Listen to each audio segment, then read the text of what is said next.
اعوذ باللہ من الشیطان الرجیم بسم اللہ الرحمن الرحیم۔ مسلم شریف اول دوم حدیث نمبر 139۔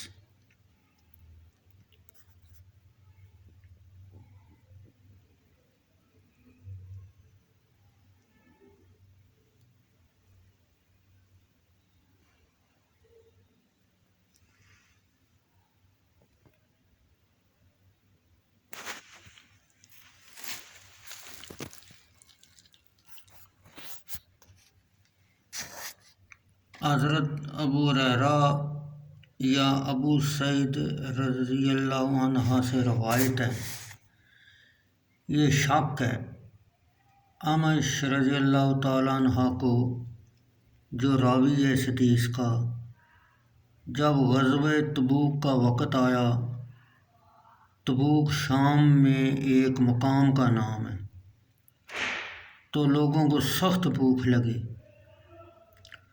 انہوں نے کہا، یا رسول اللہ صلی اللہ علیہ وسلم، کاش آپ ہم کو اجازت دیتے تو ہم اپنے اونٹوں کو جن پر پانی لاتے ہیں کاٹ ڈالتے۔ آپ صلی اللہ علیہ وسلم نے فرمایا، اچھا کاٹو۔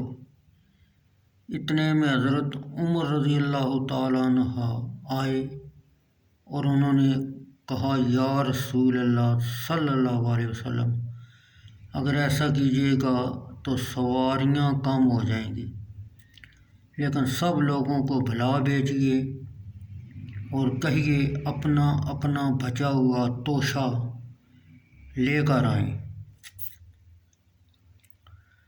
پھر اللہ سے دعا کیجیے کہ توشہ میں برکت دے، شاید اس میں اللہ کوئی راستہ نکال دے، یعنی برکت اور بہتری عطا فرمائے۔ رسول اللہ صلی اللہ علیہ وسلم نے فرمایا، اچھا۔ پھر ایک دسترخوان منگایا، اس کو بچھا دیا اور سب کا بچا ہوا توشہ منگایا۔ کوئی مٹھی بھر جو لایا، کوئی مٹھی بھر کھجور لایا، کوئی روٹی کا ٹکڑا، یہاں تک کہ سب مل کر تھوڑا سا دسترخوان پر اکٹھا ہوا۔ پھر رسول اللہ صلی اللہ علیہ وسلم نے برکت کے لیے دعا کی۔ اس کے بعد آپ صلی اللہ علیہ وسلم نے فرمایا، اپنے برتنوں میں توشہ بھرو۔ تو سبوں نے اپنے اپنے برتن بھر لیے، یہاں تک کہ لشکر میں کوئی برتن نہ چھوڑا جس کو نہ بھرا ہو۔ پھر سب نے کھانا شروع کیا اور سیر ہو گئے۔ اس پر بھی کچھ بچ رہا، تب رسول اللہ صلی اللہ علیہ وسلم نے فرمایا، میں گواہی دیتا ہوں اس بات کی کہ اللہ کے سوا کوئی سچا معبود نہیں، اور میں اللہ کا بھیجا ہوا ہوں۔